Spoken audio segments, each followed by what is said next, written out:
हाय दोस्तों, full stack development using one series में आपका स्वागत है। आज हम लोग पढ़ने वाले हैं सेट इन जावास्क्रिप्ट।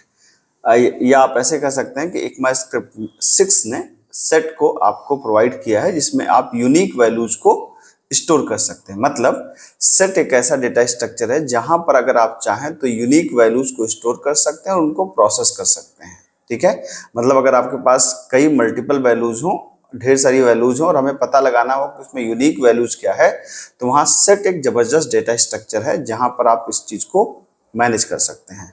तो सेट बनाने के लिए हमारे पास सेट नाम का एक डेटा स्ट्रक्चर होता है, एक क्लास होती है जहां से आप सेट बना सकते हैं। न्यू सेट करके सेट हमारा बनता है, क्रिएट अ न्यू सेट। और सेट में आइटम को ऐड करने के लिए ऐड, रिमूव करने के लिए डिलीट, हैज यहाँ पे होता है कि कोई वैल्यू एग्जिस्ट है कि नहीं, सारे एलिमेंट्स को डिलीट करने के लिए क्लियर, इटरेट करने के लिए फॉर ईच। उसकी वैल्यूज और की में हालांकि कोई फर्क नहीं होता, लेकिन वैल्यूज में भी वैल्यूज रिटर्न करता है और कीज में भी वैल्यूज रिटर्न करता है, दोनों में सेम चीज करता है। एंट्रीज में भी वही काम करता है, वैल्यूज को 2 बार पेयर करके वो रिटर्न कर देता है। और उसकी एक प्रॉपर्टी होती है साइज। तो आइए हम लोग देखते हैं कि सेट को कैसे इस्तेमाल कर सकते हैं। जैसे आपने यहाँ पर एक वेरिएबल बनाया लेट माई सेट, MS किया मैंने, ठीक है। अब my set is equal to मैंने कहा न्यू सेट, इसका मतलब आपने कहा कि एक सेट बन गया आपके पास। ठीक, अब आप कह रहे हैं कि नहीं भाई हमें इसमें कुछ ऐड करना है। मान लो हमने इस सेट के अंदर ऐड किया 10, ठीक है, फिर हमने इस सेट के अंदर ऐड किया 20, फिर हमने इस सेट के अंदर ऐड किया 30, ठीक है। और मैंने इस सेट को प्रिंट करा दिया, मैंने कहा कि फॉर ईच, ठीक है। तो यहाँ पे जाहिर सी बात है कि फॉर ईच कैसे आप लिखेंगे, यहाँ पे हमने कहा MS डॉट फॉर ईच, क्या यहाँ पे कॉल बैक फंक्शन होता है, मतलब वैल्यू, और यहाँ पर आप लगा सकते हैं एरो फंक्शन को, और ये आप इस तरीके से इसको प्रिंट कर सकते हैं। तो एक एक वैल्यू को प्रिंट करने के लिए सिंपली हमने कहा कंसोल डॉट लॉग, और आपने v को प्रिंट करा दिया, ठीक है। अगर आप इसके यहाँ एक मैसेज देना चाहें तो एक मैसेज दे सकते हैं console dot log the values are, यहाँ पे आप ऐसे कर दीजिए, वैल्यूज को आप प्रिंट करा दीजिए, तो ये यूनिक वैल्यूज प्रिंट हो जाएंगी। तो यहाँ पर आप कहेंगे भाई इसमें क्या खास बात है, आइए थोड़ी देर में हम लोग खास बात समझते हैं। तो मैंने इसको पहले रन कराया test.js नाम से, ये देखिए रन हो गया, आपका वैल्यूज प्रिंट हो गई। यहाँ तक कोई खास बात नहीं है। अब देखिए, अब इसको अगर हम लोग कहें कि नहीं थोड़ा सा चेंज करके आप देखिए, तो मैंने कहा सेट डॉट ऐड, मैंने इस बार ऐड कराया 20 को फिर से या 10 को फिर से, और सेट डॉट ऐड मैंने कहा 20 को फिर से, और सेट डॉट ऐड मैंने इस बार ऐड करा दिया 40 को, ठीक है। मतलब अगर आप ध्यान से देखें तो मैंने 10 को ऐड कराया, 20 को ऐड कराया, जो 10 पहले से है, 20 पहले से है, 40 लेकिन पहले से नहीं है, ठीक है।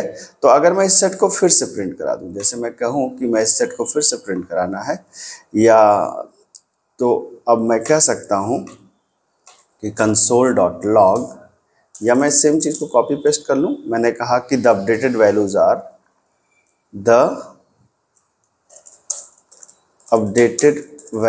आर, ठीक है। अब अगर मैं सेट को फिर से प्रिंट कराऊं तो आप देखेंगे क्या आउटपुट आएगा, ठीक है। आप देखेंगे यहाँ पर, आप आउटपुट को देख लीजिए ध्यान से। आपने कहा कि पहले जो सेट आपका प्रिंट हुआ था, ये देखिए आप यहाँ पर, the values are 10, 20, 30 and the updated values are 10, 20, 30, 40। 10, 20 को हमने दोबारा ऐड किया था, लेकिन वो दोबारा ऐड नहीं हुआ, ठीक है। दोबारा ऐड नहीं हुआ मतलब क्या है कि आप देख सकते हैं कि सेट यूनिक वैल्यूज लेता है। अगर आप कोई भी डुप्लीकेट वैल्यू को आप ऐड करना चाहेंगे तो दोबारा ऐड होने नहीं देगा, यही सेट की खास बात है, ठीक है। अच्छा, दूसरी बात इसमें क्या है कि जैसे मान लीजिए कि अब मैं कहूं कि मुझे सारी सेट की वैल्यूज प्रिंट करनी है, तो मैं क्या कर सकता हूं, मैं कह सकता हूं कंसोल डॉट लॉग। अब यहाँ पे देखिए एक आपने फंक्शन पढ़ा था MS डॉट कीज, ठीक है। तो कीज से अगर आप इसको प्रिंट कराएंगे तो आप देखिए कि सारी कीज उसकी प्रिंट हो जाएंगी, मतलब सारी कुल मिला के वैल्यूज ही प्रिंट हो जाएंगी, 10, 20, 30, 40 ये सारी प्रिंट होगी। इसी तरीके से अगर आप वैल्यूज को भी प्रिंट कराते हैं, अगर सेट डॉट वैल्यूज को भी प्रिंट कराते हैं तो आउटपुट सेम रहेगा, आउटपुट में कोई बदलाव नहीं है, ठीक है।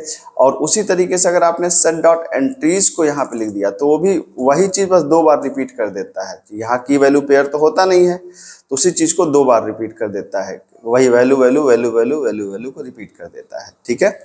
अब सेट का कुछ अच्छा यूज, जैसे मैंने मान लीजिए कि अब इसको मैं आपको समझाता हूँ कि सेट का एक अच्छा यूज क्या हो सकता है।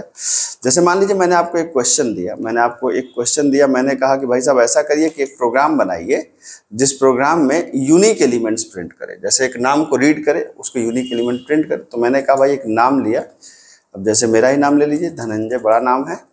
अब मैंने कहा मुझे इसके यूनिक एलिमेंट्स चाहिए। तो अगर आप सोचिए कि अगर आपको लॉजिक लगाना हो यूनिक एलिमेंट्स को तो आपको थोड़ा सा सोचना पड़ेगा कि यूनिक एलिमेंट की लॉजिक कैसे लगाएं, कि हमें सिर्फ इसमें से धनंजय नाम में से यूनिक कैरेक्टर चाहिए। लेकिन अगर आपके पास सेट की फैसिलिटी है, जैसे हमने कहा कि UNQ यूनिक इक्वल टू, हमने कहा न्यू सेट, और इस सेट के अंदर हमने इस नेम को पास कर दिया। जैसे ही हमने इस नेम को पास किया और अगर आप इस सेट को प्रिंट कराएंगे, आप कहें console.log, आप कह सकते हैं द यूनिक कैरेक्टर्स आर, आप यहाँ पे देख सकते हैं कि यूनिक कैरेक्टर्स आपके प्रिंट हो जाएंगे। तो फॉर ईच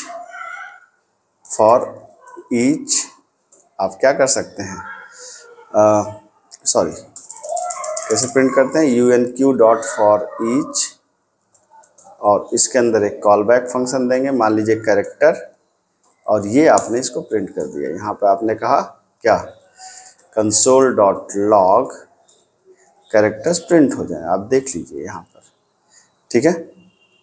तो आप देखेंगे यहाँ पर कि सारे कैरेक्टर्स, या हम इसको ऐसे भी कर सकते हैं, सीधा यहाँ पे बात खत्म हो जाएगी सेम लाइन में, ठीक।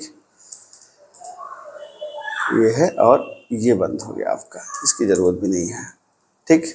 तो अब देखिए यहाँ पर ये आपने इसको रन कराया, तो अब देखिए सारे यूनिक कैरेक्टर्स मेरे आ गए। धनंजय के अंदर जो यूनिक कैरेक्टर्स हैं, अगर आप इसको ध्यान से देखें तो देखिए D है, H है, A है, N है, J है, Y है। A दोबारा था, N दोबारा था, तो उसको उसने रिपीट नहीं किया, सिर्फ यूनिक कैरेक्टर्स को उसने दिखा दिया।